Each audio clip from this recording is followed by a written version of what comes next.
Hey Brianna, good afternoon. Things are moving as normal right now on I-12 near the Lacombe exit. Right now we see the traffic is moving pretty well, but we still have a lot of that smoke in the area causing just a little bit of visibility issues, but I can clearly see the road. I can clearly see the bridge ahead.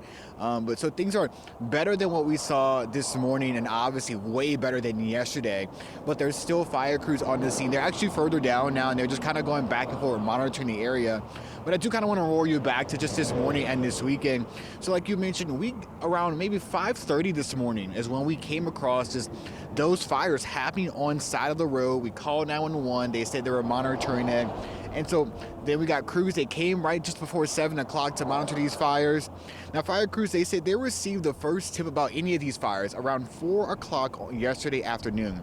They now have assistance from the St. Tammany Parish Fire District 4. I do know Fire District 3 is really leading monitoring these fires. I also know that there are 10 units on standby to assist with 2 to 4 units actively going back and forth on I-12, making sure everything is all good. As we see, a lot of this smoke we're seeing now just from them, watering things down, making sure things are okay, and that's what we're just seeing, that smoke in the area from all of that. A big assistance we're told is also with drone operations has been provided to give them eyes in the sky to see if they need to move anywhere else around I-12, and we also have those firemen obviously on the ground walking through these woods.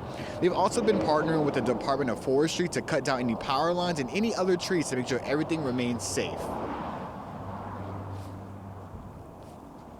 We do work with forestry. They plot out the coordinates to determine the size of these fires, and so they're actively working with their plows and their units to get that information.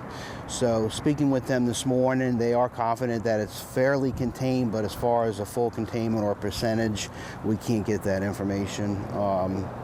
So we are working with them to give us some idea as far as the size. And that was Chief Michael Geisler with the St. Tammany Fire Protection District 3. He does tell me also at this time no injuries have been reported, and we're told that there is still no need for an evacuation. I just want to show you kind of the ground we have so far. You can just see how far the blaze came up. We're not too far from the highway, and you just can see like all this being burned. We're told if you see any fires or if you're just passing by to immediately call 911 so they can get that extinguished immediately. We'll share more on WWL News this evening. But for now, reporting live on side of I-12 from Kyra Neville, back to you. All right, Kai, thank you for that update. If you do live in Tangipahoa or Washington parishes, authorities are warning you not to burn anything because of the high winds and dry conditions that both Kai and Brooke have been speaking about. The burn bans include all open residential and commercial burning. Now, it doesn't include barbecue pits, grills, or fire pits, though, of course, if you plan to use any of those, officials are asking you to use extreme caution.